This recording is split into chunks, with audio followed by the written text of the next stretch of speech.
In the climate-controlled vault of the Penn Museum in Philadelphia, there is a fragment of baked earth. It is not large. It is not dramatic in the way a monument is dramatic. It does not tower over the viewer. It does not announce itself with gold or polished stone or the theatrical grandeur we often associate with the ancient world. It is small enough to rest in the hand, reddish-brown, dense, the color of dried soil or old blood, or something pulled from the earth after waiting there longer than memory should be able to survive. Across its surface are marks, tiny wedge-shaped impressions pressed into clay before the clay was hardened by fire. Cuneiform, a script made not by ink moving across a page, but by a reed pressing into softness, leaving behind a pattern that became permanent only after heat fixed it in place. And on that small surface, in a language no one spoke for thousands of years, there is an account of a world before a flood. Cities, kings, a destruction sent from above, but not a destruction caused by sin in the later moral sense.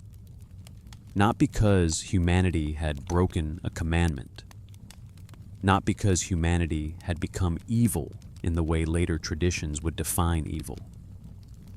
The disturbing suggestion preserved in these texts is different. Humanity had become too much, too numerous, too active, too loud, too capable, too close perhaps to something it was never meant to become. The tablet was found during the University of Pennsylvania's excavations at Nippur, the ancient religious center associated with Enlil, one of the supreme powers of the Sumerian divine world.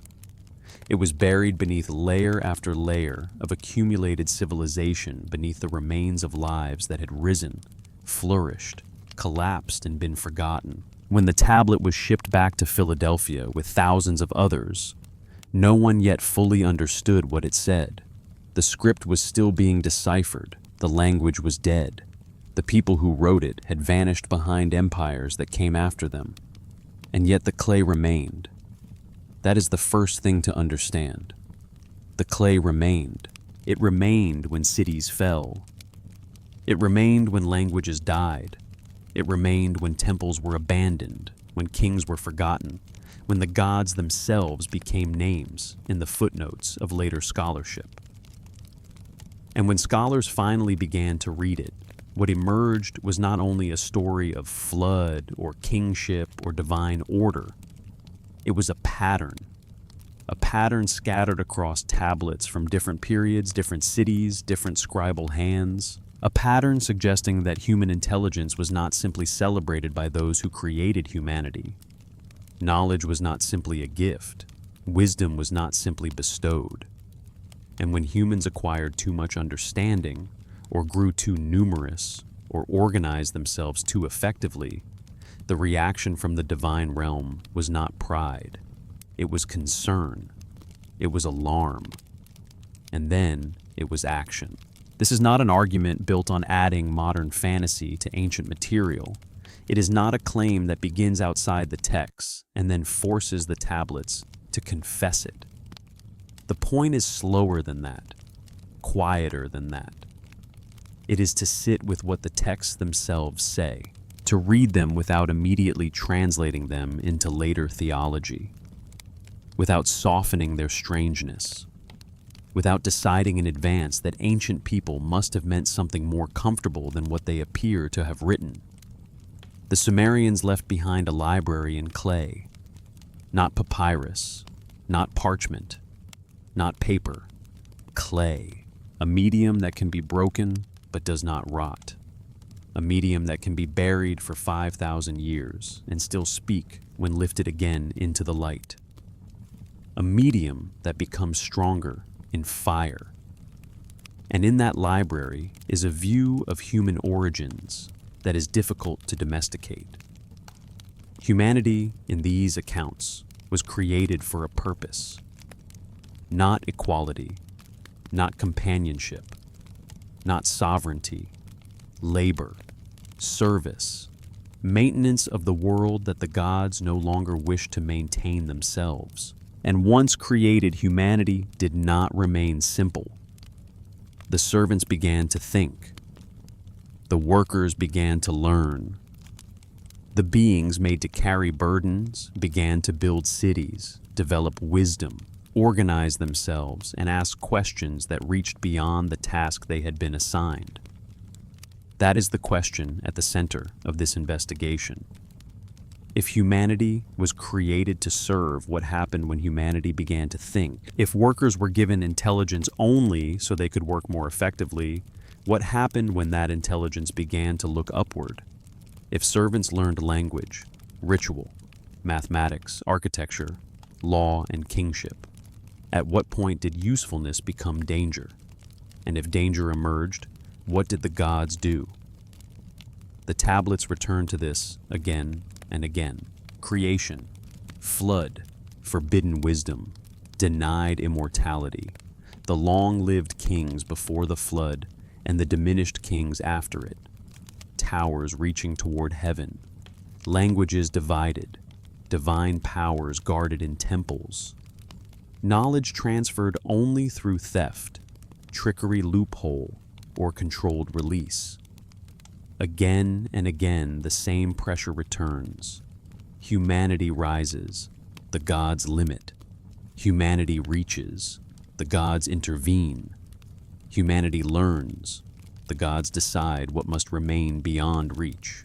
So let us begin before the flood, before the cities became ruins, before the first kings of history, before writing became history's own memory, before the clay was marked.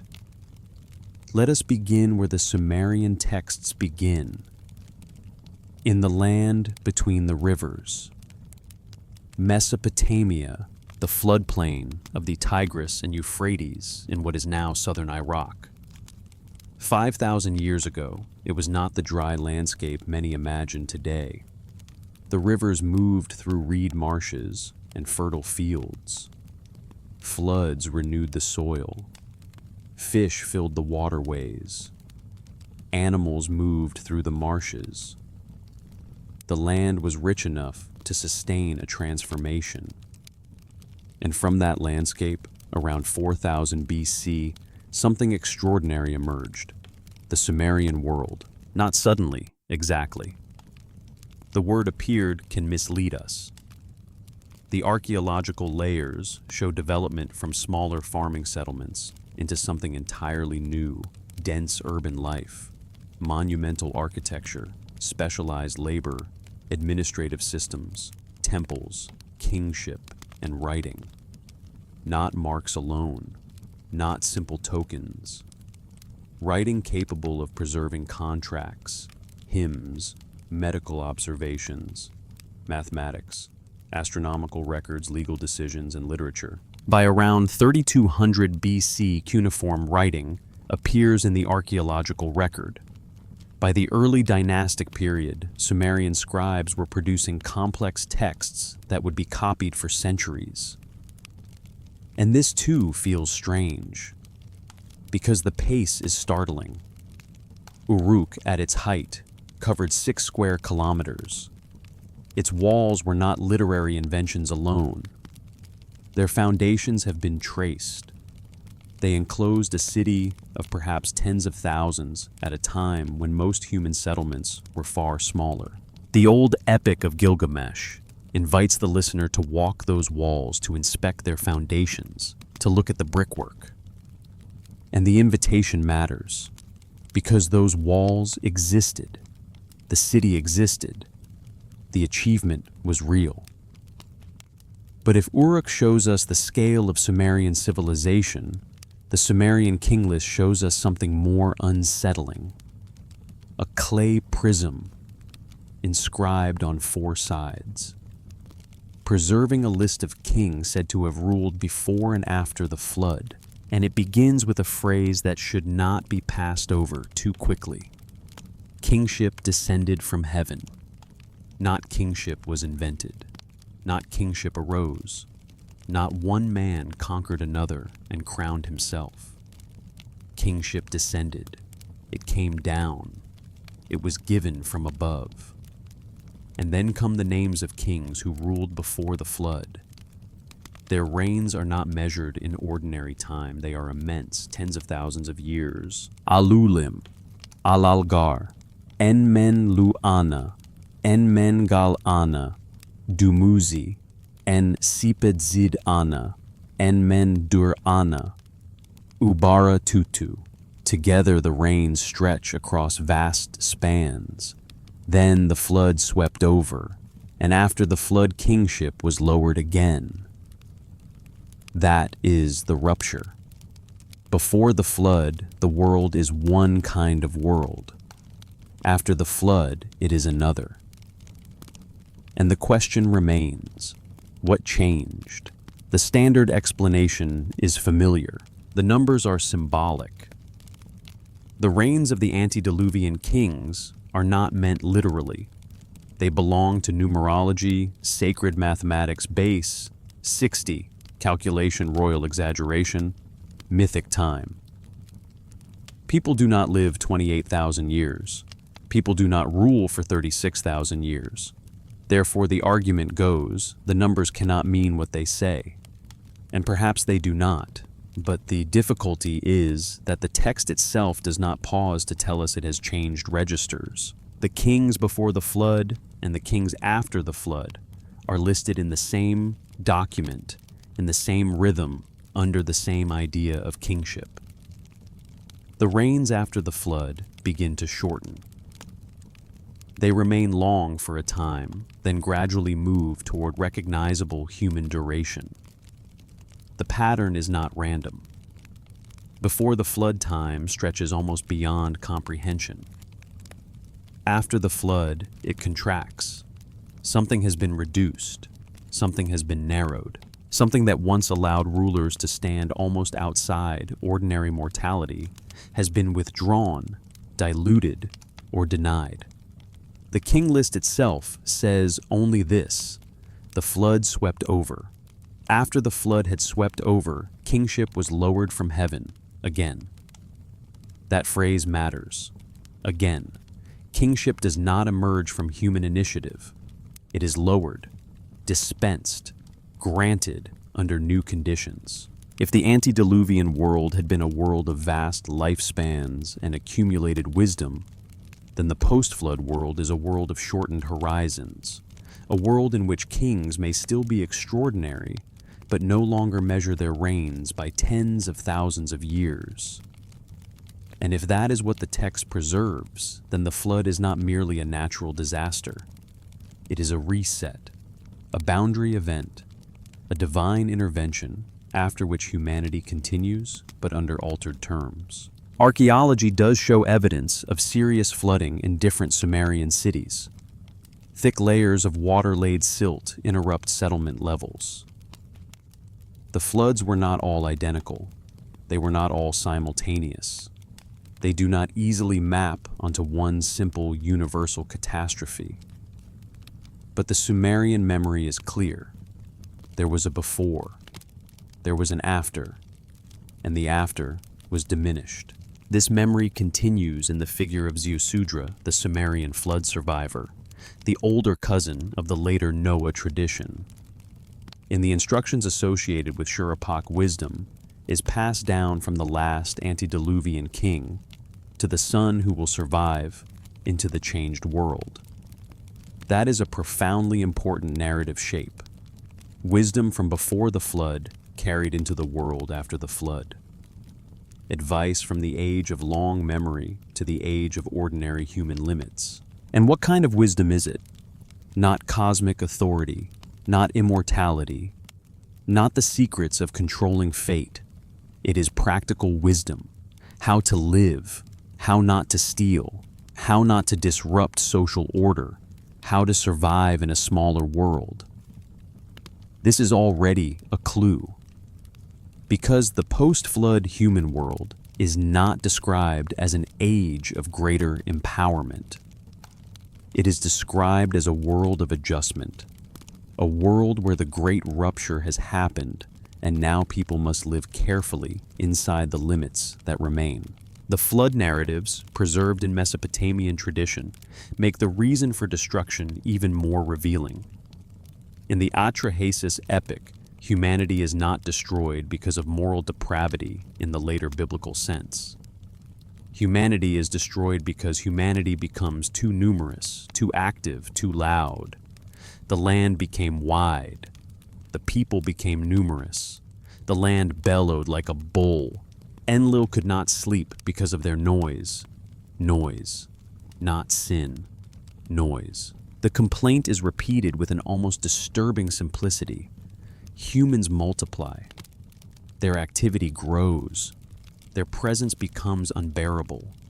They disturb the divine order, not because they have rejected the gods, but because their vitality itself has become excessive. And so the gods intervene. First plague, then drought, then famine. Each measure reduces humanity for a time. Each measure fails in the long run. Humanity recovers. Humanity adapts. Humanity multiplies again. Finally comes the flood, the comprehensive solution. The attempt not merely to punish, but to reduce, to erase, to reset the human population to a scale the gods can tolerate. But even this does not fully succeed. Enki warns his chosen servant not directly, but through a loophole. He speaks to the wall. The wall speaks in effect to the man. A boat is built. Life survives. The waters rise. The world is drowned. And when the waters fall, humanity is still there. The gods smell the sacrifice. They gather around it because they have been deprived of offerings. They realize the truth. They need humans. They cannot destroy the workers completely, because without workers, the temples go untended, the offerings cease, and the divine economy breaks down. So a compromise is made. Humanity may continue, but under new restrictions. The fragmentary lines suggest mechanisms of population control, barren women, infant death priestesses who do not bear children. The details are difficult, the text is damaged, but the logic is visible, not extinction. Management, not liberation, containment. This is the rhythm that returns again and again. Humanity is useful. Humanity is dangerous. Humanity must not disappear. Humanity must not become unbounded. The created worker must remain alive, but not unlimited. And here we begin to see why knowledge becomes the central issue. Because the gods did not create mindless animals. They needed beings capable of difficult work, beings capable of ritual, beings capable of agriculture, architecture, administration, language, memory, calculation. A stupid servant is not useful in a complex world, so humanity was given intelligence. But intelligence is unstable. It does not remain confined to the task assigned to it. The being that can understand instructions can also question instructions. The being that can build a temple can also build a tower. The being that can record offerings can also record history. The being that can perform divine service can begin to wonder about the divine. And once that begins, the entire relationship changes. A servant who can think is more useful than a servant who cannot think. But a servant who can think is also more dangerous. This is why the tablets repeatedly circle the same boundary. How much knowledge should humans have? How much wisdom is useful? At what point does wisdom become threat? And who decides where the line must be drawn? To answer that, we need to pause and ask another question. How do we even know these stories? How did clay fragments buried in Mesopotamian soil become readable again after thousands of years? How did a dead language return? How did marks pressed into earth become once more speech? Because that story also matters. The Sumerians did not write on a fragile medium. They wrote on clay, and clay remembers. Fire makes it stronger. Burial protects it. Time can hide it, but not easily erase it. By the 19th century, tablets began entering European collections from the mounds of Iraq. At first, they were silent objects. Scholars recognized that the wedge marks were writing, but they could not yet read them. The script was unknown. The languages were unknown. The world behind them was almost completely inaccessible. The breakthrough came slowly through inscriptions written in multiple languages. Old Persian was deciphered first, then Babylonian. Then behind Babylonian, an even older language emerged. Sumerian, not Semitic, not related to Hebrew or Arabic, not connected to any known language family in a simple way. A language that had died as everyday speech long before many of the later tablets were copied, but remained alive in temples and schools like a sacred scholarly language. Deciphering it took decades. And when it became readable, a buried world opened. Administrative records, legal contracts, temple offerings, mathematical tablets, medical texts, hymns, epics, lamentations, myths, wisdom literature. Not a few isolated fragments, a civilization in its own words. And in those words, again and again, the same pattern appeared. Humanity made for service. Humanity growing beyond service. The gods responding with limits. The clay had waited a long time to say this. And once it spoke, it did not speak softly. The scribes who preserved these texts were not casual storytellers. They belonged to a long educational tradition, the tablet house, the school where students learned cuneiform by copying, recopying, and copying again. A text could survive not because one tablet endured, but because generations of scribes reproduced it. A boy in one city might copy the same wisdom text copied by another student centuries earlier. A hymn could be preserved in multiple versions. A myth could appear in fragments from different sites separated by time, but still recognizably part of the same tradition. This matters because repetition is not accidental in such a world. Formulaic language matters. Lists matter. Repeated phrases matter. If the same pattern appears in different compositions across different centuries, we should not rush to dismiss it as coincidence. The scribal tradition was conservative. It preserved.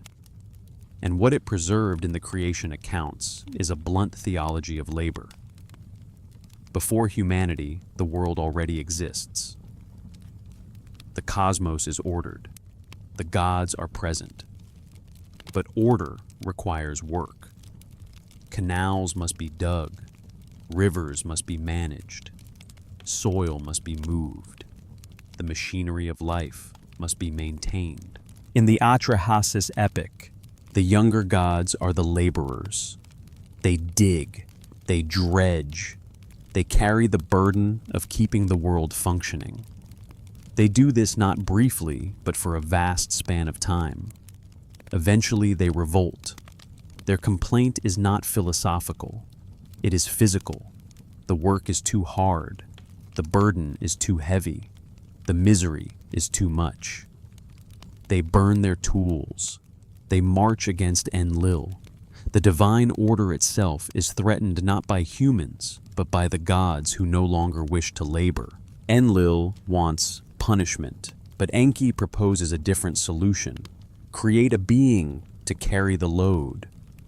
Let a mortal man bear the yoke. Let man bear the work of the gods. Here the text becomes almost clinical. Clay will be mixed with divine flesh and blood. A god associated with intelligence will be slaughtered. The divine element will remain in the human creature, not enough to make the creature equal to the gods, but enough to make it capable of understanding. This is the balance. Too little divine substance, and the worker is useless. Too much, and the worker becomes dangerous. The human being is therefore made as a mixture. Earth and God, clay and blood, mortality and intelligence. The procedure is precise. Purification days are named. The birth goddess shapes the forms. Male and female are created. And when the first humans emerge, the text does not pause to celebrate them as beloved children. It states the outcome. The gods are relieved. The work has been imposed on man. That is the foundation. Not dignity first, utility first. Not companionship first, labor first. The Babylonian creation epic tells the same truth in another form. After cosmic battle, after the defeat of Tiamat Marduk, creates humanity from divine blood so that the gods may rest.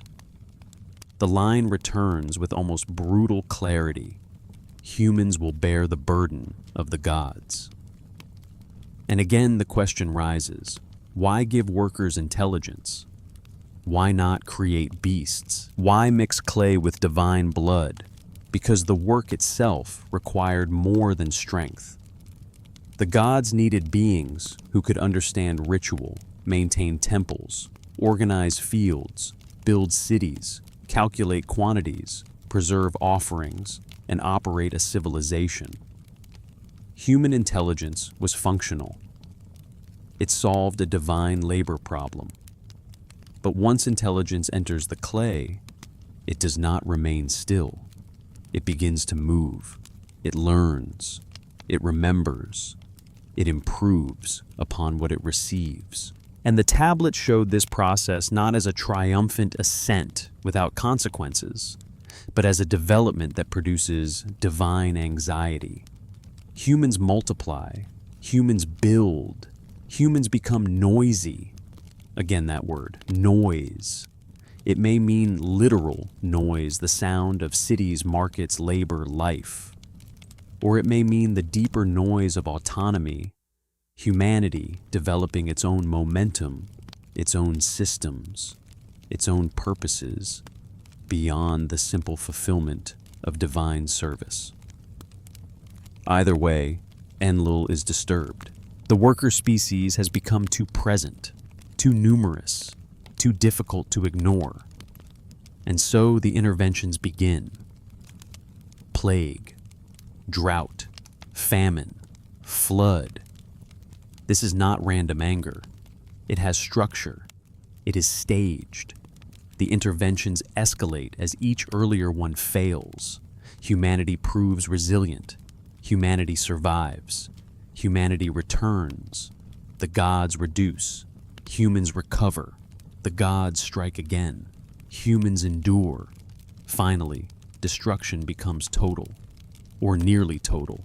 But total destruction, as the story reveals, creates a different problem. If all humans die, who will feed the gods? Who will burn the offerings? Who will keep the temples alive? So the flood becomes not the end of humanity, but the beginning of managed humanity. The post-flood world is a compromise. Humans remain necessary, but they must be controlled. Population must be controlled. Lifespan must be controlled. Knowledge must be controlled. Coordination must be controlled. And above all, access to divine power must be controlled. This brings us to one of the strangest and most important ideas in the Sumerian imagination, the me. The word is difficult to translate. Divine decrees powers offices, cultural principles, the building blocks of civilized order. None of these phrases is fully adequate. The me are not only abstract concepts. In the myths, they are treated almost as things. They can be kept, given, loaded into a boat, stolen, displayed. They are the powers of civilization, and they are not originally in human hands.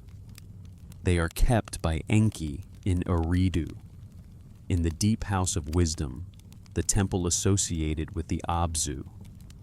Enki is the god of wisdom, crafts magic, and hidden knowledge. He is often friendly toward humanity, often protective, often the one who finds loopholes when Enlil wants destruction.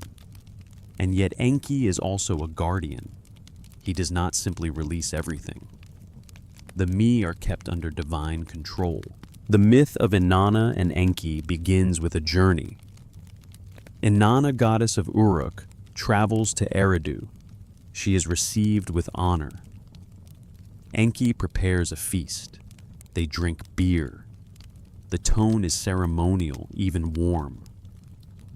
But as Enki becomes drunk, Inanna sees her opening. One by one, Enki begins to grant her the me. High priesthood, godship, the crown, kingship, the scepter, the shrine, shepherdship, and then more.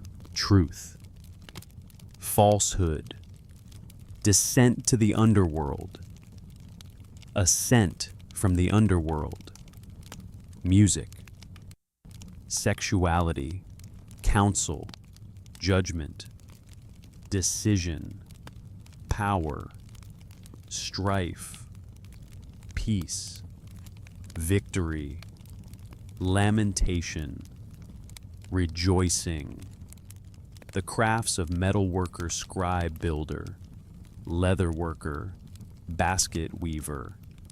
Not only beautiful things, terrible things too, because civilization is not innocent. Civilization includes music and law, but also war and deception. It includes wisdom, but also the destruction of cities. The Sumerians understood that knowledge does not arrive purified of danger. Power comes whole. The capacity to build carries with it the capacity to destroy. Inanna takes the me. She places them in her boat. Again and again the text repeats the action. She took them.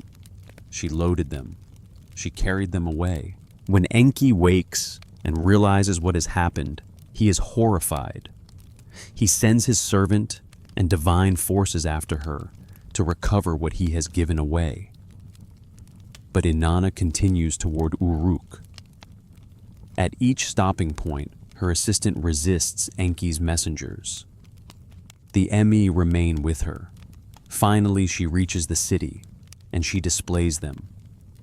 She announces what her father has given. The powers once kept in Eridu have entered human space. Civilization has been transferred, but not through open permission, through intoxication, through cleverness, through a moment in which divine guardianship failed.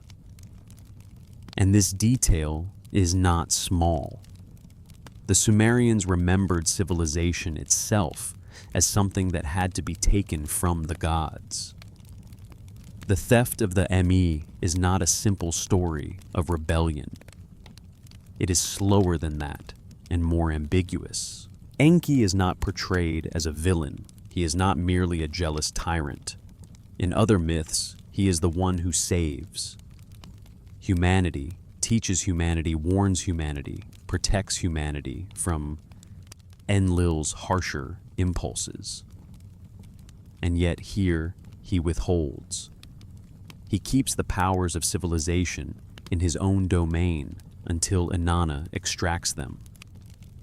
Why, if Enki is wise, perhaps the answer is not cruelty, but consequence. Wisdom is not the same as generosity. Wisdom sees what a gift can become after it leaves the hand. Enki knows that civilization is not simply music, craft, law, and kingship. It is also hierarchy, conflict, falsehood, terror, weapons, and the destruction of cities. To give humanity the me is to give humanity culture. But culture includes danger.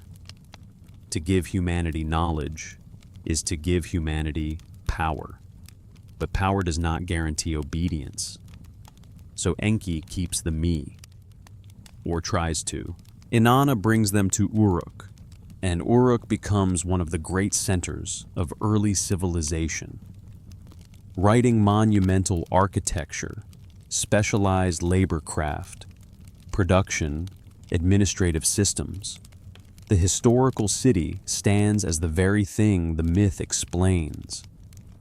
But the myth explains it as transfer from divine custody, as acquisition, as something that once belonged elsewhere. And once the ME enter human space, the central tension deepens. Humans are no longer merely workers. They are bearers of culture. They can build, they can record, they can judge, they can organize, they can rule. And a worker who can rule is no longer simply a worker. A servant who can build civilization is no longer merely a servant. So the boundary must be redrawn. The me may enter the city, but not everything enters the city. There is another object more dangerous than the me, more absolute than the arts of civilization. The Tablet of Destinies. The ME represent powers within the world.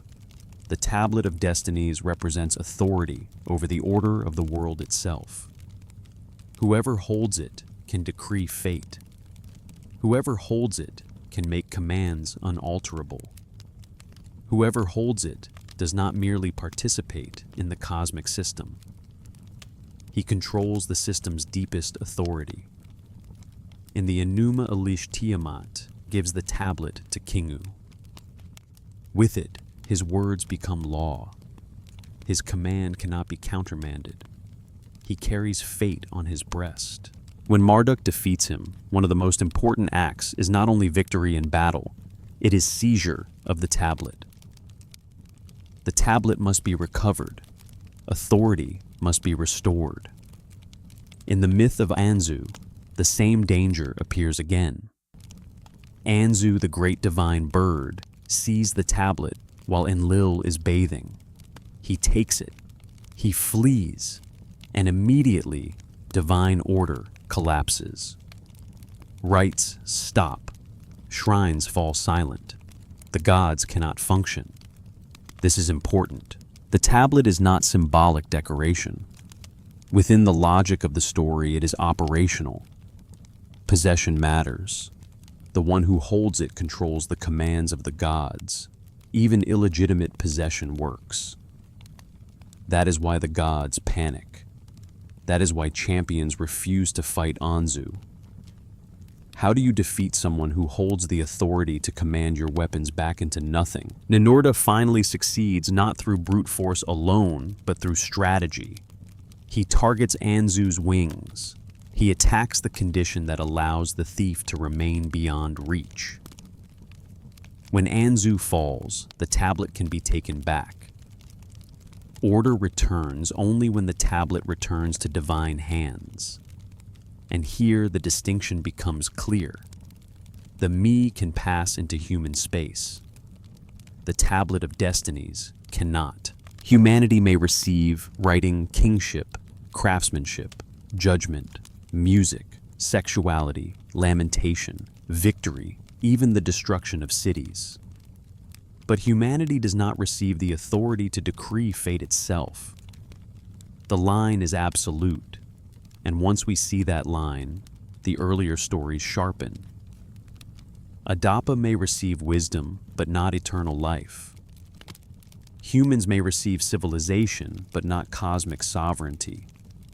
Kings may rule, but kingship descends from heaven. Humanity may build, but if it builds too high, it will be scattered. Again, the question returns: how much is humanity allowed to become? Not what can humanity imagine, not what can humanity desire. What is humanity permitted to access? The creation accounts tell us humans were made to bear the load of the gods. That purpose explains the first gift, intelligence enough to work. The story of the me explains the second gift, civilization obtained through divine weakness or clever theft. The Tablet of Destinies explains the final restriction: ultimate authority remains above. Humans can operate within the system. Humans cannot own the system. Own. And this, perhaps, is why the antediluvian kings are so unsettling. If those rulers truly lived, or were remembered as living for tens of thousands of years, then they stood far closer to the divine than post-flood humans do. A being who rules for 36,000 years can accumulate memory on a scale ordinary humans cannot imagine. Such a being does not learn like we learn. Such a being watches civilizations rise and fall inside a single lifespan. That kind of longevity is itself a form of power. Knowledge accumulates with time. Wisdom deepens with memory. A ruler who cannot die within ordinary historical time becomes almost a god. And then the flood comes. Afterward, the long reigns diminish. Not instantly to modern lifespans, but gradually, visibly. The curve bends downward. The human horizon shortens. The world is recalibrated. This is why the flood is not only destruction, it is limitation made historical. It marks the division between a world where humanity, or certain rulers among humanity, existed under one set of conditions, and a world where human beings exist under another. The flood reduces population. The post-flood order reduces reproduction. The shortening of reigns suggests reduced longevity. The guarding of the tablet preserves divine authority. The withholding of immortality prevents equality, one boundary after another. Not one isolated punishment, a system. The Sumerian texts do not necessarily present this as injustice. That is important. They do not speak with the outrage of modern individualism. Their worldview assumes hierarchy. The gods rule. Humans serve. The cosmos has ranks. To cross a rank is dangerous.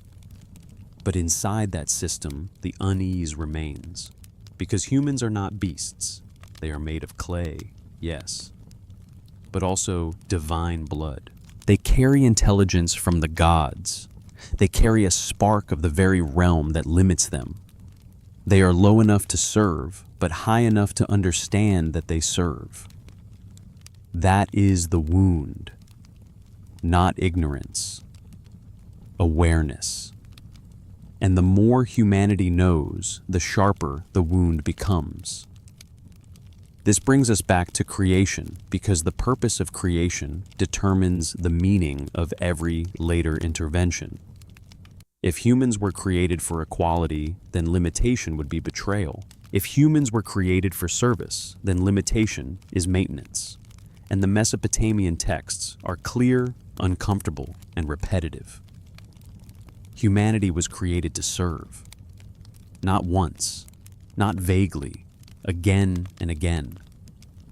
To bear the yoke, to carry the work, to free the gods from labor. The younger gods revolted because they were tired of digging canals. Humanity was created because someone else needed to dig. And that origin does not disappear. It remains behind every later myth, like a shadow. When humans multiply, They are not celebrated as flourishing children. They are too noisy. When humans obtain wisdom, they are not granted eternal life. They are sent back to Earth. When divine powers enter human space, they do so through a moment of intoxication and theft. When the tablet of destinies is stolen, no human is even considered as a possible holder. When humanity speaks one language and builds toward heaven, language itself is broken. The pattern does not move in a straight line. It circles. It returns. It asks the same thing from another angle.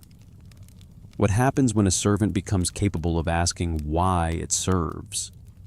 The Adapa legend approaches that question through a single man. Adapa is not an ordinary human. He is the sage of Eridu, the servant of Enki, the priest, who tends the god's temple and performs the proper rites. He belongs to the oldest city, to the deepest wisdom, to the freshwater abyss from which Enki's knowledge flows. The text says Enki made him wise. Not merely intelligent, wise. He disclosed to him the designs of the earth. But then the line turns. Wisdom he gave him. Eternal life he did not give him. There it is again. The division. Wisdom, yes. Immortality. Why? Why allow a human to understand hidden things, but not to live forever? Why give him access to the patterns beneath the world, but deny him the time to become something more than human? The answer is not stated directly, but the pattern has already taught us how to hear it. Wisdom makes Adapa useful. Immortality would make him too close to the gods. Wisdom allows service at a higher level. Immortality threatens hierarchy. Adapa's power is not theoretical. One day, while fishing for the temple, the south wind overturns his boat. In anger, Adapa curses it. He breaks the wing of the south wind. For 7 days it does not blow. This is not ordinary wisdom. This is command over a cosmic force. A human speaks, and the wind is wounded. Anu notices. Why has the south wind not blown? The answer comes back: Adapa, son of Ea, has broken its wing, so Adapa is summoned to heaven. And before he goes, Enki instructs him. The instructions are precise. He tells Adapa what he will see, which gods will stand at the gate, what he must say, how he must appear, what he must accept, what he must refuse. Here again, we see knowledge as procedure. Adapa survives not by strength, but by being briefed. He knows the protocol. He knows the gatekeepers. He knows what grief to claim. He knows how to create favor before entering the presence of Anu, and the plan works. The gods at the gate are pleased. They speak well of him. Anu's anger softens. Adapa explains why he cursed the wind. Anu accepts the explanation. Then something unexpected happens. Anu offers him food and drink, but Enki had warned him. When they offer bread, do not eat. When they offer water, do not drink. Accept the garment. Accept the oil, but refuse the bread and water. Adapa obeys. He refuses. And only then does the meaning become clear. It was the bread of life. It was the water of life. He had been offered immortality. And because he obeyed Enki, he rejected it. The tragedy is quiet, almost unbearable, because no violence is needed. Adapa is not struck down. He is not chained. He is not cursed in dramatic language. He simply misses the gift. Or rather, he is guided away from it. He returns to Earth, wise, powerful, favored, and mortal. The question is why Enki did this. Was Enki protecting him? Did he assume the food was dangerous? Did he misread Anu's intention? Or did Enki know exactly what he was doing? Did he understand that a human who possessed both wisdom and eternal life would cross the line that must not be crossed? A human who knows hidden designs and cannot die is no longer safely human. A wise mortal can serve. A wise immortal can rival. And so Adapa remains the model of human limitation. Knowledge may be given, immortality may be shown, but the two must not meet in the same human being. This pattern is familiar from later traditions, but the Mesopotamian form has its own flavor. Adapa does not seize forbidden knowledge. He already has wisdom.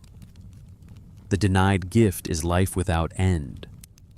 The danger is not knowing alone. The danger is knowing forever. Because time is the multiplier of wisdom. Give a human knowledge and he becomes useful. Give him endless time, and that knowledge accumulates until it may become divine. This is why the antediluvian kings matter again. Their vast lifespans make them not merely rulers, but reservoirs of memory. They stand near the forbidden combination. They are not necessarily immortal, but they are long-lived enough to approach the condition Adapa was denied. Then the flood removes that world. After the flood, humanity continues, but with shortened time. And if time is the soil in which wisdom grows, then reduced lifespan is also reduced wisdom. Not ignorance, exactly, but interrupted accumulation. Each generation begins again. Each life ends before it can gather too much. Knowledge must be transmitted through schools, tablets, traditions, and institutions, but the individual human mind is reset by death. Mortality becomes a boundary, a wall, a way of ensuring that no one human carries too much for too long. The sages known as the Apkallu deepen this tension. They belong to the world before the flood, associated with Enki wisdom and the teaching of civilization. Later tradition imagines them as partly divine, sometimes fish-cloaked, connected to the waters of the Abzu. They bring knowledge. They teach. They transmit. But even they belong to a vanished age. Their wisdom remains, but they do not remain. Again, knowledge can survive in fragments, in tablets, in schools, in rituals. But the knower dies. And this is one of the profound controls in the Sumerian imagination. Humans may inherit civilization. Humans may copy texts. Humans may preserve memory on clay. But each human life is short enough that no one becomes truly ancient. No one becomes what the antediluvian kings once were. No one lives long enough to remember the beginning, except the gods. And perhaps that is the point. The gods retain the long memory. Humans inherit broken memory. We receive tablets. We receive stories. We receive lists. We receive fragments. We reconstruct. We guess. We ask. But we do not remember directly. The flood stands between us and the world before.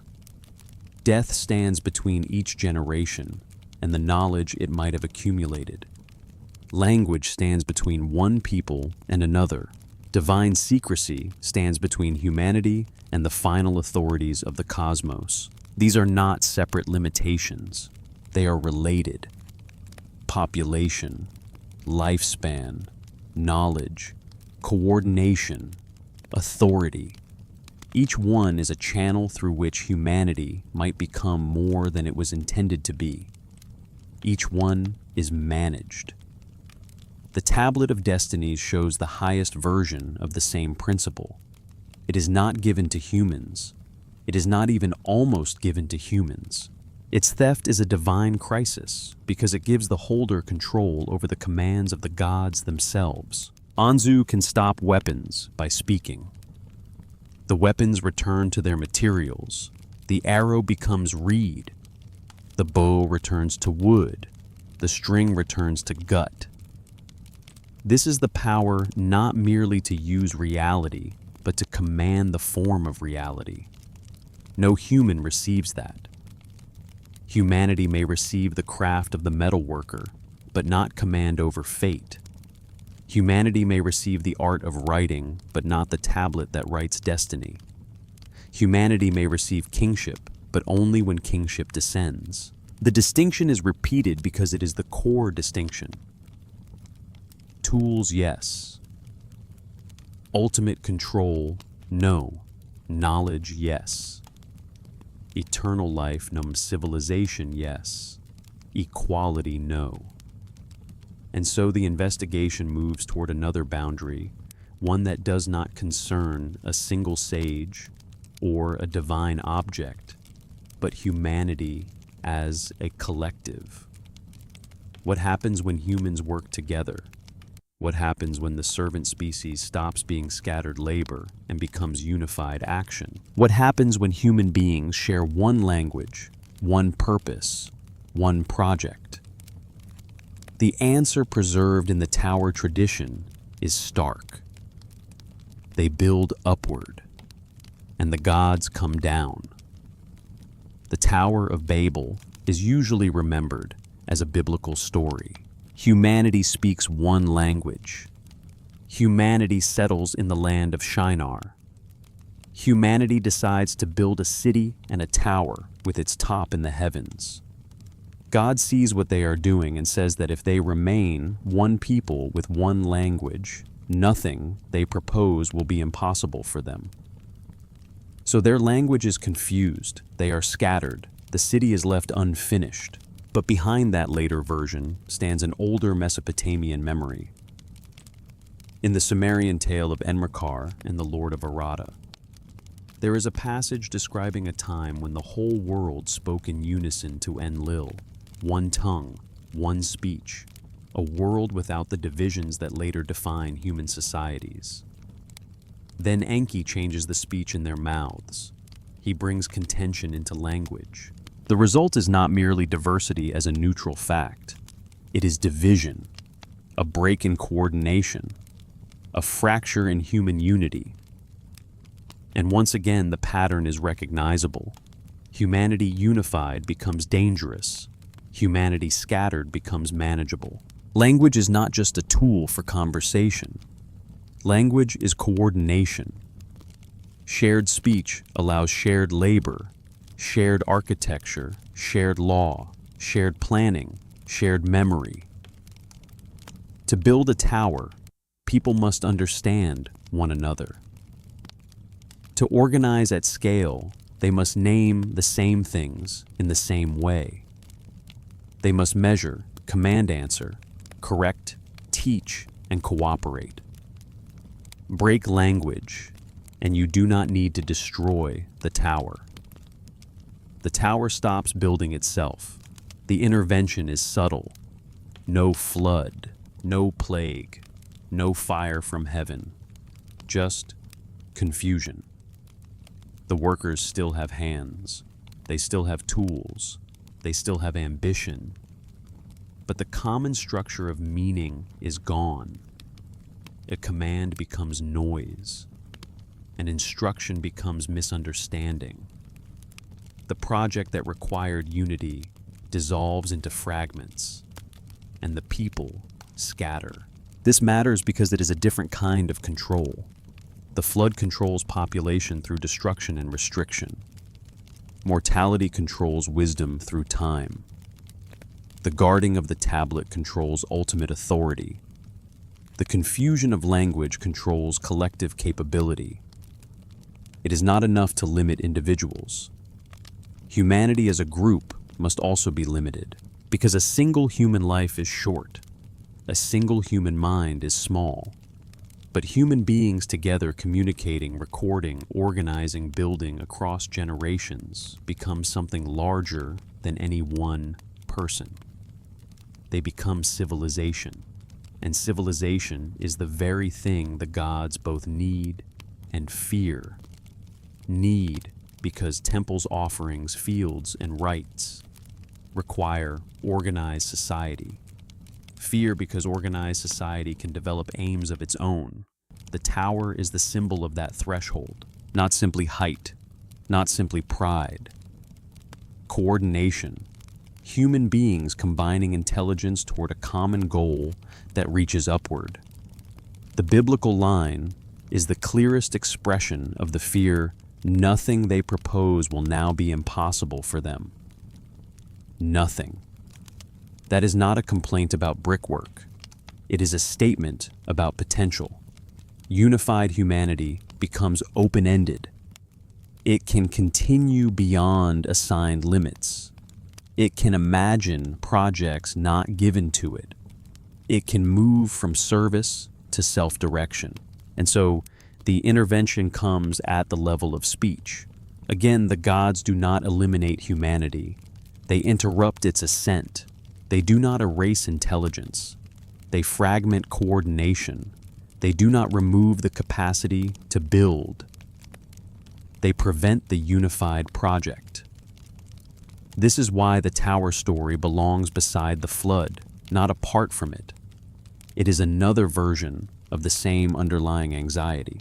Too many people, too much noise, too much wisdom, too much unity, too much reach. Each time humanity approaches a threshold, each time the divine response is not encouragement, it is correction. If the flood asks, what happens when humanity becomes too numerous? The tower asks, what happens when humanity becomes too unified? And the answer is the same kind of answer. Limits are imposed. The archaeological world gives us ziggurats, those great stepped temple towers rising from the flat Mesopotamian plain like artificial mountains. They were places where heaven and earth touched. They were built for gods, but they also displayed human capability. They said in brick and height and collective labor, we can build mountains. That statement is not neutral. To build upward is to express relationship with heaven. To build a structure where divine and human space meet is to make the boundary visible and perhaps negotiable. And perhaps that is why the stories remember such building with unease. There is always a difference between a temple the gods command and a tower humanity builds for its own name. One serves hierarchy, the other may challenge it. The same bricks can carry two meanings: service or ascent, offering or ambition, obedience or approach. The texts force us to ask which one the gods saw, and they seem to answer they saw danger when human cooperation became too effective. At this point, the pattern has spread across almost every dimension of human existence. Birth is managed, death is imposed, language is divided, knowledge is guarded, authority is kept above. Kingship descends only when given. Civilization arrives through controlled transfer or cunning theft. The gods require humanity to be capable, but not equal. This is the central paradox. Humanity must know enough to serve, but not enough to rule. Humanity must organize enough to maintain temples, but not enough to become unstoppable. Humanity must live long enough to learn, but not long enough to become ancient. Humanity must receive powers of civilization, but not the tablet of destinies. Again and again, the same architecture of limitation appears. And perhaps what makes it so unsettling is that the texts do not present these limits as temporary. They present them as the shape of the world. This is not a single fall from grace. It is not one mistake in a garden after which everything changes forever. It is ongoing administration. A managed species under divine oversight. The gods adjust. Humans adapt. The gods intervene again. Humans continue. And all the while, clay records the memory. This is why the survival of the tablets matters so deeply. Without them, these patterns would be rumors, late echoes, shadows filtered through later traditions. But with them, we can see the Mesopotamian material in its own form. Not perfectly. The texts are fragmentary. The translations are difficult. Words are debated. Lines are broken. Names change across languages and periods. But the pattern remains visible. It survives damage. It survives time. It survives the death of the civilization that wrote it. And now we have to ask what kind of pattern it is. Is it mythology in the sense of sacred story? Is it theology in the sense of cosmic hierarchy? Is it political memory, encoding the structure of ancient temple economies? Is it historical recollection of events misunderstood through religious language? The original texts do not answer those questions for us. They simply speak. They say humans were made to work. They say the gods grew disturbed when humans became too numerous. They say a flood reset the world. They say wisdom could be given while immortality was denied. They say the powers of civilization were once kept in divine custody. They say the tablet of destinies never entered human hands. They say unified human speech was broken. And if we listen to those statements slowly without rushing to explain them away, they begin to form one long sentence. Human beings are powerful because they carry something divine, but they are limited because those who made them will not allow equality. That is the thought the script keeps returning to, and it must return to it, because the Sumerian material returns to it, because the question itself does not resolve easily. If we were made only of clay, perhaps limits would not feel tragic. If we were made only of divine substance, perhaps limits would not hold. But made of both, we live in tension. Earth that thinks. Clay that remembers. Servants who ask why. The deepest unease in these texts comes from that mixture. Clay and divine blood. Mortality and intelligence. Subordination and awareness. A creature made to serve, but given enough mind to understand service. Given enough memory to notice death. Given enough imagination to reach toward what it lacks. This is why the Mesopotamian view of humanity is not simple pessimism. It is not merely humans are low. It is more painful than that. Humans are elevated enough to feel the limit. They can perceive the boundary they cannot cross. They can understand that immortality exists as Adapa understood too late. They can imagine the authority of the tablet of destinies, though they never hold it. They can build towers toward heaven, though their speech is confused. They can preserve wisdom on clay, though the individual scribe will die. The human condition is not ignorance. It is partial knowledge. And partial knowledge may be the most effective form of control. A being that knows nothing does not reach. A being that knows everything cannot be contained. But a being that knows enough to serve enough to desire enough to question, and not enough to transcend that being remains in the middle. Useful, restless, contained. The Sumerian texts live in that middle place. They do not deny human achievement. In fact, they preserve it with pride. Cities, kings, scribes, temples, crafts, hymns, mathematics, laws, rituals, literature, all of these matter.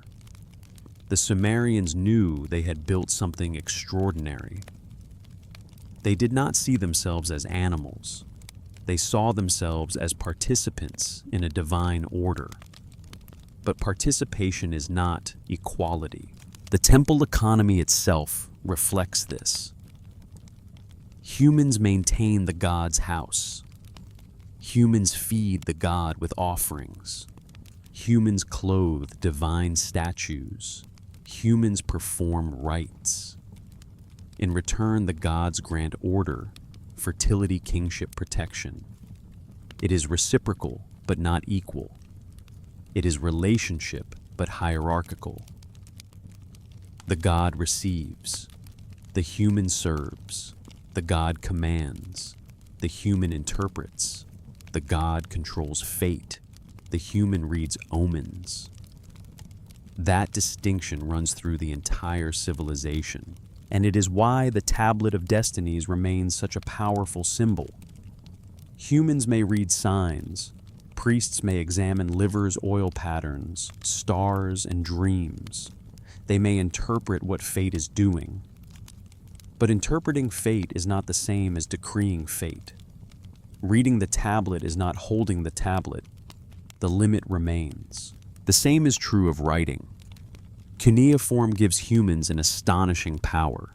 It allows speech to outlive the speaker. It allows memory to travel across generations. It allows law, account, prayer, and myth to survive the body. Writing is in one sense an answer to mortality. But it is not immortality. The scribe dies. The tablet remains. The human voice vanishes. The clay remembers. And perhaps this is why the clay itself becomes almost sacred in our investigation. It is the medium by which mortal beings resisted the loss imposed on them. If they could not live forever, they could write. If their memory could not remain in one body, it could be distributed across tablets. But even this resistance has limits. Tablets break. Languages die. Civilizations fall. Interpretation becomes uncertain. Later readers reconstruct what earlier humans once knew directly. So, writing preserves, but imperfectly. It extends memory, but does not abolish death. Again, a partial victory. Again, a boundary. When we place all these pieces together, the Sumerian worldview becomes less like a collection of unrelated myths and more like a system of controlled thresholds. Creation gives humanity intelligence, but for labor. The Me gives civilization, but not ultimate authority. Adapa receives wisdom, but not eternal life. The flood preserves humanity, but under restriction. Language division permits cultures, but prevents total coordination. Kingship descends, but does not originate below. The Tablet of Destinies is known, but never possessed. Each story states the same principle in a different register. Power can be given, but always with a ceiling. The ceiling may be invisible. It may appear only when humans approach it, but when they do, something happens. A flood, a refusal, a theft reversed, a language broken, a lifespan shortened, a project abandoned.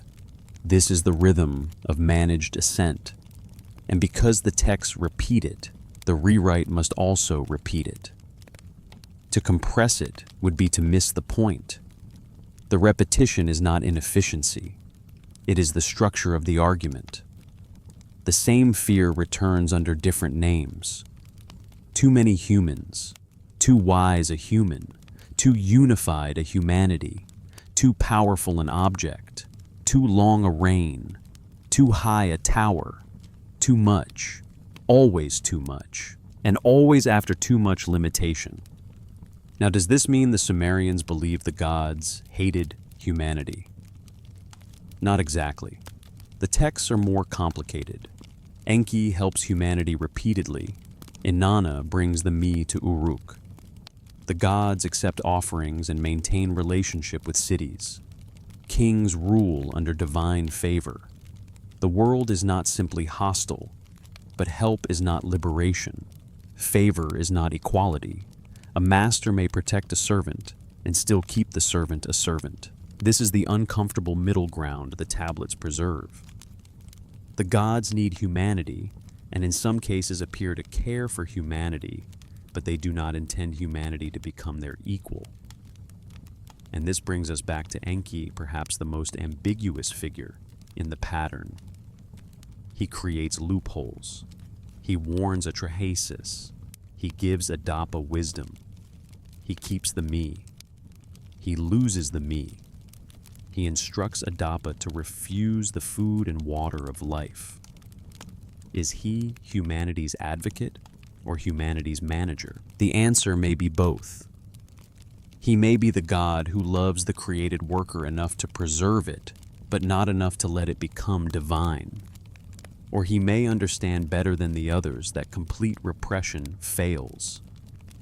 Humanity must be given enough knowledge to function enough freedom, to remain productive enough culture, to sustain the divine order.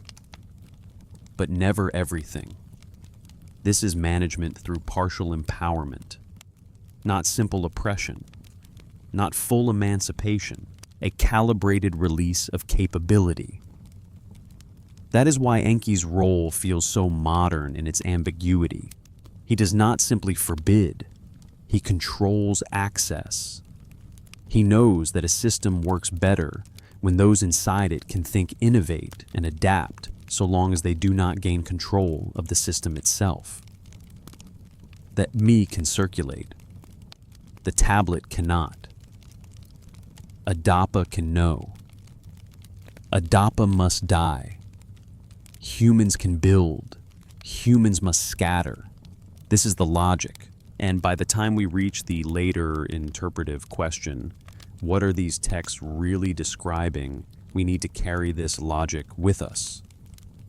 Because any interpretation that ignores the repeated structure has not really listened to the tablets. We can say myth, we can say theology, we can say symbolic psychology, we can say encoded memory, but whatever framework we choose must account for the pattern. Why creation as labor transfer? Why divine blood mixed with clay? Why repeated interventions against human increase? Why wisdom without immortality? Why civilization as something taken from divine custody? Why the ultimate tablet never given? Why language broken when humanity unites? The question is not one tablet, it is the convergence. A library of clay returning again and again to the same threshold. Humanity approaches, divinity limits. And the clay remembers both. At this stage, we must be careful. The evidence does not force one interpretation. Ancient texts rarely do. They come to us broken, copied, translated, layered across centuries. They belong to worlds whose assumptions are not ours. We cannot simply read them as modern reports, nor should we erase their specificity by turning everything into metaphor too quickly. So there are different ways to understand the pattern. The first is the mainstream mythological and theological framework. In this reading, the texts express how ancient Mesopotamians understood the place of humanity in a sacred hierarchy. The gods represent cosmic powers. Humans serve them because that is the structure of order. Creation for labor reflects the temple economy. The flood explains catastrophe. The me explains civilization. The Adapa story explains mortality. The tower tradition explains linguistic diversity. This framework has strength. It respects the ancient religious context. It does not require adding modern theories. It sees the myths as myths in the serious sense stories that organize a civilization's understanding of reality. But it also has a weakness. It can sometimes soften what the texts actually say. It can make the stories feel less strange than they are. When a text describes clay mixed with divine blood to create workers, that is not merely a general statement about human dependence. It is specific. procedural, almost technical. When the flood story describes population control, divine anxiety oath loopholes, and post-flood reproductive restrictions, it is doing more than saying humans are mortal. It is describing management. The second framework is symbolic or philosophical. Here, the gods represent forces within reality or within the human psyche. The denied immortality of Adapa becomes the universal human experience of insight without permanence. The tower becomes the danger of collective pride. The flood becomes the overwhelming force of nature, or the collapse of an earlier order. The me become the powers and contradictions of civilization itself. This reading also has strength. It explains why the stories still feel powerful. They speak to experiences that remain human, our desire to know our fear of death, our tendency to overreach our dependence on systems we do not control. But this framework also risks reading too much into the texts. It can turn direct statements into symbols simply because direct statements make us uncomfortable. When Enki says humans are to bear the work of the gods, perhaps he means exactly that within the world of the story. When Adapa refuses the bread and water of life, perhaps the story is not merely about psychology, but about a remembered boundary between wisdom and immortality. The third framework takes the text more literally as historical memory. In this reading, the gods were not merely symbolic beings, but intelligences, whatever their nature, who interacted with early humanity and shaped its development. The creation accounts preserve memory of modification. The flood preserves memory of deliberate intervention. The me preserve memory of transferred knowledge. The denied immortality preserves memory of limits placed on human life. The scattering preserves memory of controlled division. This framework explains why the pattern feels so concrete, but it demands much. It asks us to accept possibilities outside mainstream historical and scientific consensus.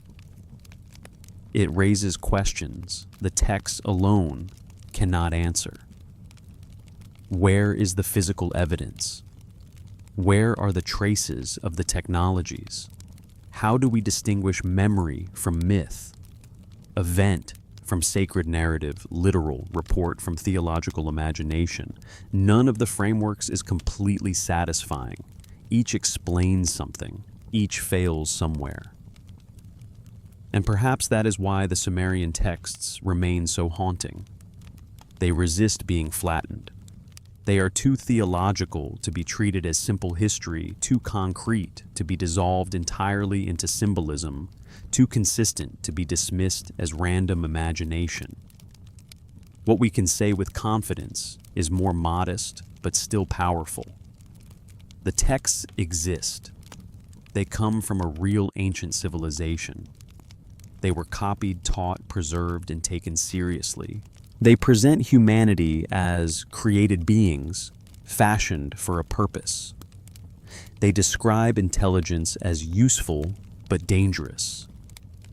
They show divine intervention when humans become too numerous, too wise, too unified, or too close to immortality. They reserve ultimate authority for the gods. That is enough to unsettle the modern mind, because we tend to imagine human history as ascent, slow progress, greater knowledge, longer life, wider coordination, more freedom, more control over nature. We speak of limits as problems to be solved. The Mesopotamian texts speak differently. They suggest that some limits may not be accidents. They may be structures, boundaries, imposed conditions. Death may not be merely biological in the mythic imagination. It may be a safeguard. Language division may not be merely cultural development. It may be a restraint. The difficulty of unified human purpose may not be merely political failure. It may be part of the architecture of limitation. This is not a comfortable idea. It raises questions that sound dangerous, even to ask. What if human intelligence was meant to serve rather than reign? What if progress is not simply discovery, but recovery of powers once restricted? What if the obstacles to immortality, unity, and ultimate knowledge are not merely unsolved problems, but boundaries? The texts do not prove that these things are true, but they do preserve a civilization in which such a structure made sense. A civilization that did not imagine humans as autonomous masters of the earth. A civilization that saw humans as necessary participants in a divine economy, powerful enough to matter, limited enough to remain below. And if we are honest, that is very far from the way modern people usually speak about ourselves. We like to say we are self-making. The Sumerian texts say we were made. We like to say intelligence is our highest freedom. The texts say intelligence was granted for work. We like to say knowledge should expand without limit. The texts show knowledge guarded. We like to say death is the enemy to overcome. The texts show immortality withheld. We like to say unity is the path to human flourishing. The texts remember unity as a danger that provoked scattering. Again, this does not tell us which framework is correct, but it tells us what the ancient material is asking us to confront. The question is not only what did the Sumerians believe, it is also why did one of the earliest literate civilizations remember human origins in this way? Why begin with labor? Why return to limitation? Why preserve the discomfort? Why write it down? The clay tablets do not answer in a modern explanatory voice. They do something older. They show scenes, a council of gods, a revolt of laboring deities. Clay mixed with blood, a flood sent to silence the noise, a sage refusing life, a goddess loading powers into a boat, a bird stealing fate, a tower abandoned when speech breaks apart, scene after scene, image after image, each one different, each one returning to the same pressure, created beings approaching forbidden thresholds, and powers above them deciding what must be done. That is the story the clay tells. Not once, not neatly, but persistently. If we return now to the opening tablet, the small fragment in the museum vault, it no longer feels small. Physically, yes, it is small. A piece of baked earth. A survivor of excavation shipment, cataloging translation and time. But what it carries belongs to a much larger structure of memory. The flood on that tablet is not an isolated disaster. It belongs to a world of stories in which divine powers repeatedly adjust the conditions of human existence. It belongs to the same conceptual field as the long-lived kings, the creation of workers, the noisy population, the stolen me, the denied immortality, the guarded tablet of destinies, and the confusion of language. The tablet is a fragment, but the pattern is not fragmentary. That is what makes it difficult to dismiss. One text can be ambiguous. One myth can be interpreted many ways. One tablet can be damaged, misunderstood, overread. But when different texts from different contexts keep returning to the same kind of boundary, the interpreter must slow down, not leap, not force a conclusion, but slow down. What is being repeated? What anxiety is being preserved? What relationship between human and divine is being assumed? And why does it so often turn on control? Control of labor, control of population, control of knowledge, control of lifespan, control of speech, control of destiny. The modern listener may instinctively resist this. We are used to narratives of liberation. We want knowledge to be emancipatory. We want human unity to be noble. We want longer life to be progress. We want intelligence to be proof of special dignity. The Sumerian material is less flattering. It does not deny human capability. It fears it. Or rather, the gods within the stories fear it when it crosses certain lines. This is why the phrase, "nothing they propose will be impossible for them," is so important. It is not a statement of praise. It is a statement of risk. Unlimited human capability is not celebrated. It is prevented. The same logic surrounds Adapa. A human who has wisdom is extraordinary. But wisdom plus immortality is too much. The same logic surrounds the antediluvian kings. Vast reigns belong to the world before the flood, not after it. The same logic surrounds the me. Civilization can be transferred, but not without danger and not without pursuit. The same logic surrounds the tablet of destinies. Ultimate authority cannot be allowed to circulate outside divine control. Again and again, the ceiling appears. Sometimes it appears as water, sometimes as death, sometimes as silence, sometimes as broken language, sometimes as a refused meal, sometimes as a guarded object. But it is always a ceiling, and humanity is always underneath it reaching. There is a melancholy in this, because the texts are not only about oppression or restriction, they are also about human greatness. The very need for intervention proves capability. The gods do not scatter stones. They do not deny immortality to cattle. They do not guard the tablet of destinies from creatures incapable of understanding destiny. They intervene because humans are close enough to matter, close enough to become a problem. The servant species is dangerous precisely because it is intelligent. The workers are troubling because they learn. The clay remembers because something divine was mixed into it. This may be the most haunting idea in the entire pattern. Humanity's highest quality is also the reason for its limitation. Intelligence makes us useful. Intelligence makes us threatening. Intelligence allows us to serve the gods. Intelligence allows us to question the gods. And so, intelligence must be managed, not removed, managed. If it were removed, humans could not perform their role. If it were unlimited, humans might reject the role. So, the human mind exists inside a designed tension.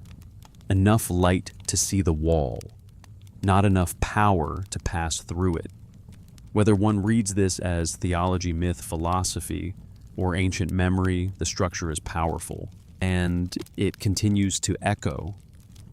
Even now, when we think about human progress, we speak in terms that would have been recognizable to these texts. We seek longer life. We seek unified knowledge. We seek global coordination. We build systems that extend memory beyond the body. We try to read the order of nature, then alter it. We want not only to interpret fate, but to change it. We still want the bread of life. We still want the water of life. We still build towers, though they no longer look like ziggurats. We still create tablets, though they are no longer clay. We still ask whether knowledge should have limits. We still fear what happens when power enters the wrong hands. We still live beneath questions the Sumerians pressed into earth. This does not mean the ancient texts predicted the modern world. That would go beyond the material. But it does mean their questions have not died. They remain disturbingly alive. What is humanity for? Who decides the limits of knowledge? Is mortality an accident, a tragedy, a necessity, or a boundary? Can unified human action become dangerous? Is civilization a gift, a theft, or both? And if intelligence was given for one purpose, can it become something else? These are not small questions. They are not questions that can be answered quickly between one scene and the next. They require the slow pace of return. We have to come back to them from creation, from flood, from Adapa, from Inanna, from Anzu, from Babel, because each story answers partially, none answers completely. Together they create pressure. The pressure of a civilization that saw humanity as both necessary and contained. This is why the conclusion cannot be simple. It would be easy to say the gods were cruel, but the texts are more complex. It would be easy to say the stories are only myths, but the procedural detail and consistency resist easy dismissal.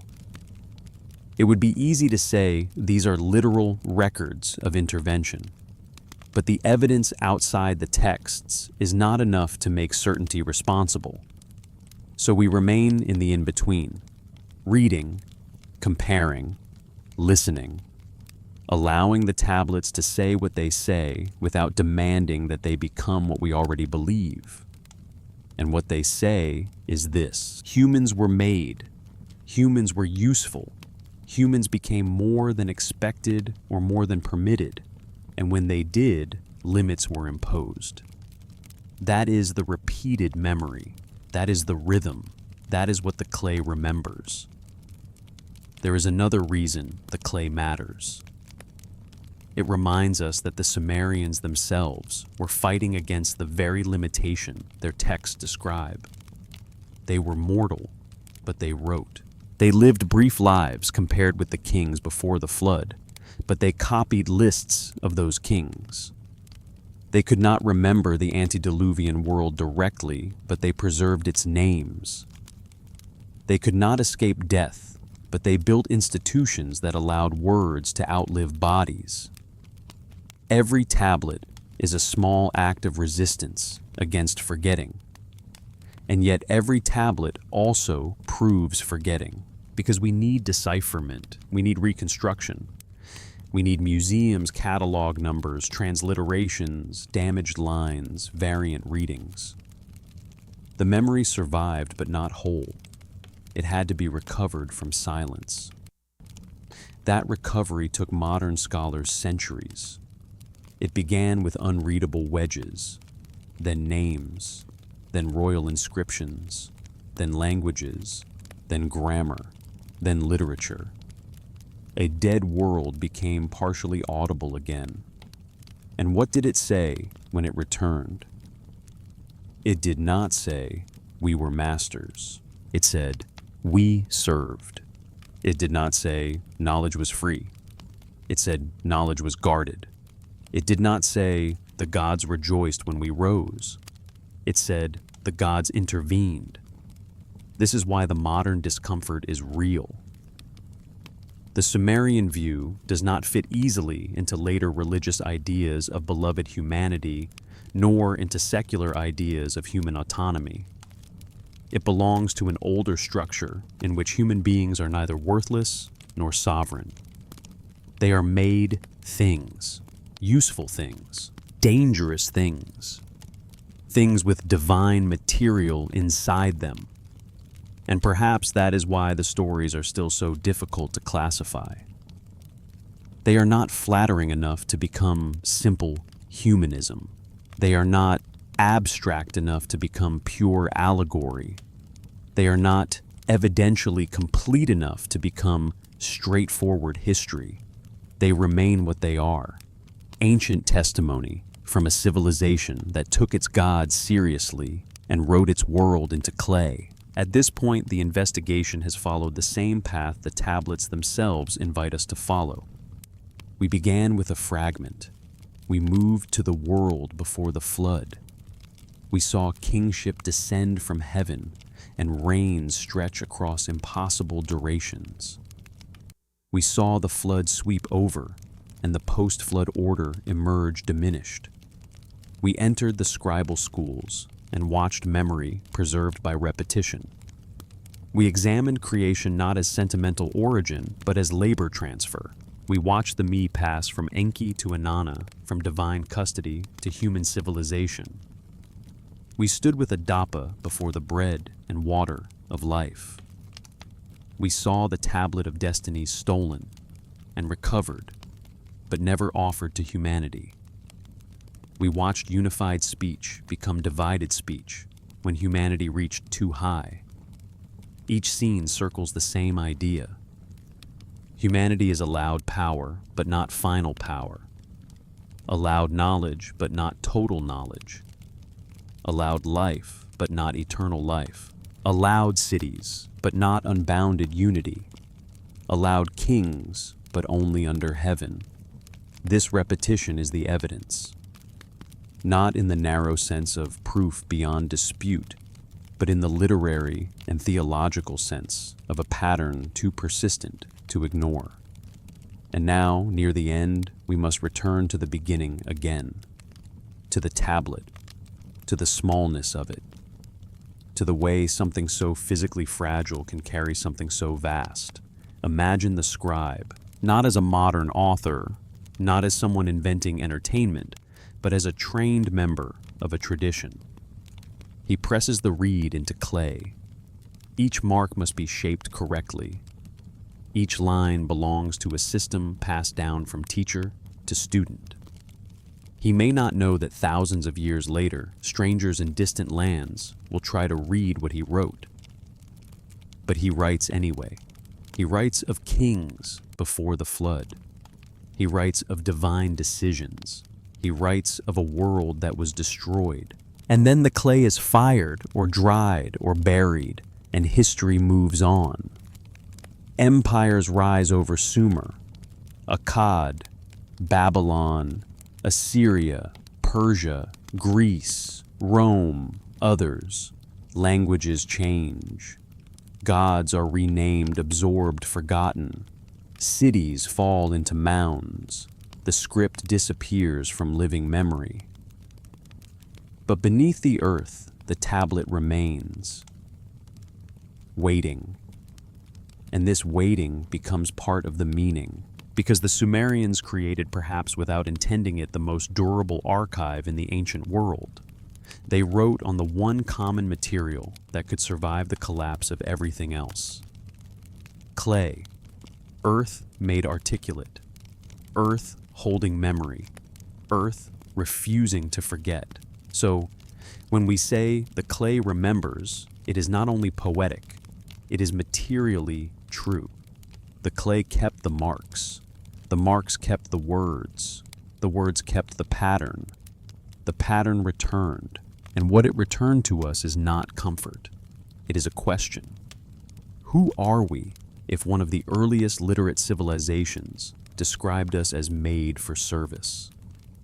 What is intelligence if the texts remember it as a controlled gift? What is progress if the oldest stories of civilization frame knowledge as something guarded, stolen, or limited? What is mortality if wisdom and eternal life are separated by divine instruction? What is unity if common speech once provoked scattering? Again, none of this forces belief, but it demands attention. Because the oldest written voices do not sound like modern confidence. They sound like people who understood themselves as living under powers greater than themselves, powers that gave, withheld, corrected, and watched. We may reject that worldview. We may reinterpret it. We may place it fully inside mythology, but before we do, we should hear it, slowly, without embarrassment, without rushing to explain it away. Because perhaps the greatest mistake we make with ancient texts is not that we believe them too much, but that we listen to them too little. We skim them for familiar themes. We translate them into later frameworks. We take the parts that fit and ignore the parts that disturb us. But the disturbance is where the material is most alive. The Sumerian texts disturb because they do not place humanity at the center as sovereign. They place humanity in a hierarchy. Valuable, yes. Intelligent, yes. Necessary, yes. But not free in the way we like to imagine. Not unlimited, not equal. And if we feel resistance to that idea, perhaps that resistance is itself revealing. Because we are still the beings who do not want the boundary. We are still the workers who learn to ask questions. We are still the clay that thinks. The final question, then, is not only what the Sumerians believed, it is why their belief still reaches us. Why does this pattern remain haunting after so much time? Why should a story of gods, clay flood, and forbidden immortality still feel relevant in a world of modern cities, modern science, modern systems of knowledge? Perhaps because the basic tension has not disappeared. Human beings still experience themselves as limited creatures with unlimited desire. We live short lives, yet imagine eternity. We occupy small bodies, yet think about the cosmos. We speak local languages, yet dream of universal understanding. We build systems larger than ourselves, and then fear what they may become. We are still caught between clay and divinity, between what we are and what we reach for. The Sumerian texts give that tension a mythic structure. They say the limit is not only natural, it is administered. They say the ceiling is not only there, it is maintained. They say the gods do not merely exist above humanity, they manage the distance. That idea may be ancient theology. It may be symbolic wisdom. It may be memory. But it gives form to something human beings continue to feel, that our greatest ambitions always meet resistance. We try to live longer. Death remains. We try to unify knowledge. Language specialization, conflict, and fragmentation remain. We try to coordinate globally. Division remains. We try to master nature. New uncertainties appear. We try to become more than human. And still the old questions wait. Who permits this? Who forbids it? Is the boundary real? Is the boundary inside us? Or was the boundary placed there? The texts cannot answer for us, but they keep asking. That is why their repetitions matter. A compressed summary would miss the emotional truth of the material. The same question must return because the ancient world itself returns to it obsessively. What were humans made for? What happens when they exceed that purpose? Why is knowledge given in portions? Why must the wise die? Why is unity broken? Why does authority remain above? The answer, repeated in different forms, is always that humanity occupies a managed place. We are allowed to rise, but not without limit. We are allowed to know, but not everything.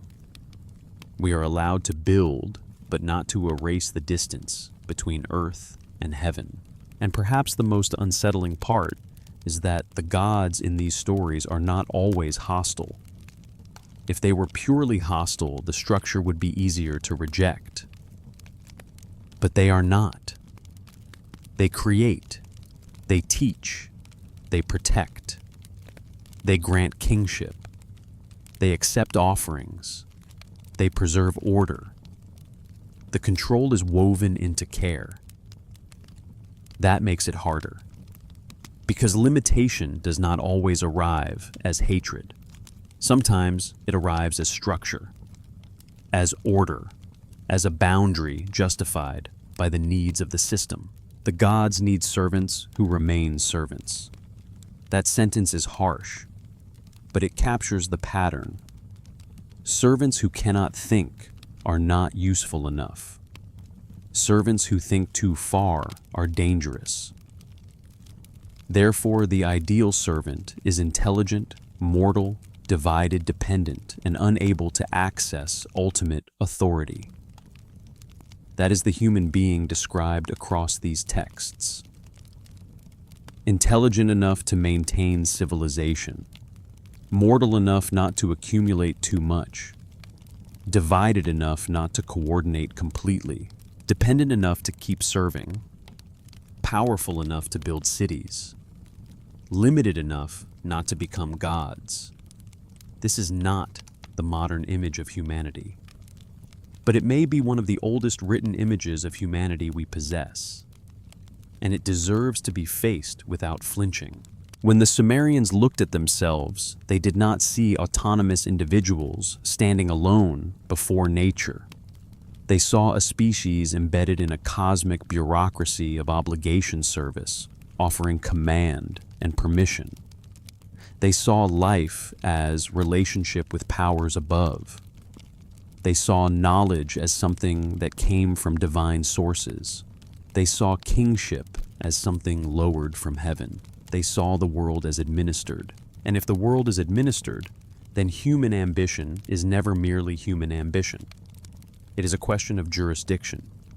Who has the right to cross the boundary? Who has the right to hold the tablet? Who has the right to eat the bread of life? Who has the right to speak one language and build toward heaven? The answer in the texts is not humanity. Not fully. Never fully. And yet humans still reach. That is the beauty inside the unease. Despite the flood, humanity continues. Despite mortality, humanity writes. Despite scattered language, humanity builds cultures. Despite denied immortality, humanity preserves names. Despite guarded knowledge, humanity learns. Despite divine hierarchy, humanity asks. The Sumerian texts are not only records of limitation, they are themselves evidence of the human refusal to disappear. A mortal scribe pressed words into clay, and those words crossed millennia. The gods may have denied eternal life to Adapa, but the scribes created another kind of survival, not life of the body, life of memory. And now we read them. We become part of the chain they began. The words move again from clay into breath, from museum vault into voice, from ancient school into modern attention. The pattern returns because we return to it. And perhaps that is what the ending must hold, not certainty, but remembrance. The clay cannot tell us whether the gods were literal beings, symbolic powers, or something between those categories. It cannot settle every scholarly debate. It cannot restore every broken line. It cannot prove every interpretation. But it can preserve the question. It can keep asking across time, were we made? Were we limited? Were we watched? Were we given intelligence as a tool only to turn that tool toward the mystery of our own making? And if so, what happens when we reach again? What happens when we seek longer life, deeper knowledge, greater unity, more complete power over fate? Are we fulfilling what humanity was always meant to become? Or are we approaching the old boundaries again? The tablets do not answer. They wait. So we return one final time to the vault, to the quiet room, to the fragment of baked earth, to the wedge marks pressed by a hand that is gone in a language that died for a civilization that could not save itself from time, but somehow saved its words. The tablet rests in its housing, cool, dense, silent, and yet not silent. Because the clay remembers. It remembers kings before the flood. It remembers the flood that swept over. It remembers gods and council workers created from clay and blood, the noise of humanity rising until it disturbed heaven. It remembers Enki's loophole, Atrahasis's boat, Adapa's refused meal, and Nana's stolen me. Anzu's theft of destiny, and the broken unity of speech. It remembers the pattern humanity created, humanity rising, humanity limited, again and again. This does not mean we must accept every story literally. It does not mean every myth is a transcript of events. It does not mean ambiguity disappears. But the pattern remains, and the pattern asks to be taken seriously. Not because it is comfortable, because it is old, because it is repeated, because it was written by people who stood close to the beginning of writing itself and used that new power to preserve a view of human origins very different from our own. They did not say humanity was meaningless. They did not say humanity was divine. They said humanity was made for a purpose, and that when humanity approached the edge of that purpose, something intervened. Maybe that is theology. Maybe it is memory. Maybe it is the ancient mind giving shape to the realities of death, disaster, political hierarchy, and cultural fragmentation. Maybe it is something stranger. We cannot settle that here. What we can do is listen. And if we listen long enough, the repeated question becomes difficult to avoid. If we were created to serve, what does it mean that we think? If we were given intelligence for labor, what does it mean that intelligence now asks about its own origin? If knowledge was guarded, what does it mean that we continue to seek it? If immortality was denied, what does it mean that we still desire it? If language was divided, what does it mean that we still try to speak across every division? If ultimate authority was kept from us, what does it mean that we still try to understand the laws of reality itself? The clay does not shout. It does not need to. Its power is patience.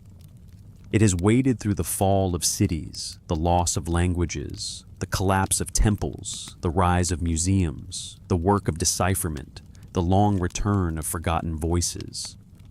It waits still. And perhaps that is the final lesson. The Sumerians were mortal. Their kings died. Their cities fell. Their gods lost worshippers. Their language vanished from living speech. But the clay endured. The created beings, the servants, the workers, the mortals, who were not allowed eternal life, found a way to send memory beyond their own deaths. Not perfectly, not completely, but enough. Enough for us to read, enough for us to ask, enough for the old pattern to trouble us again. Outside the museum, life continues. People move through the city. Lights turn on and off. Conversations begin and end. Most people do not think about Nippur, or Eridu, or Uruk, or Shurapak. They do not think about the me, or Adapa, or the Tablet of Destinies.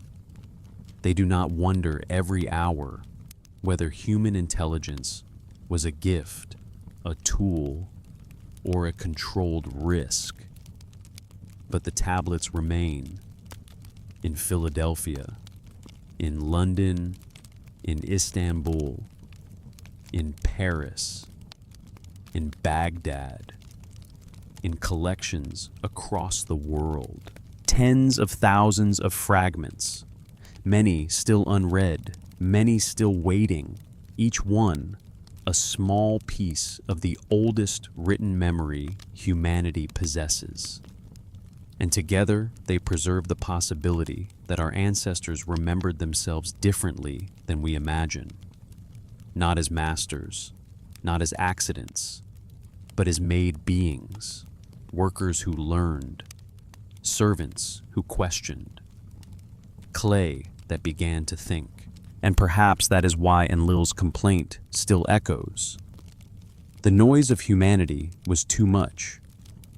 Not just sound, perhaps, but activity, culture, ambition, restless thought.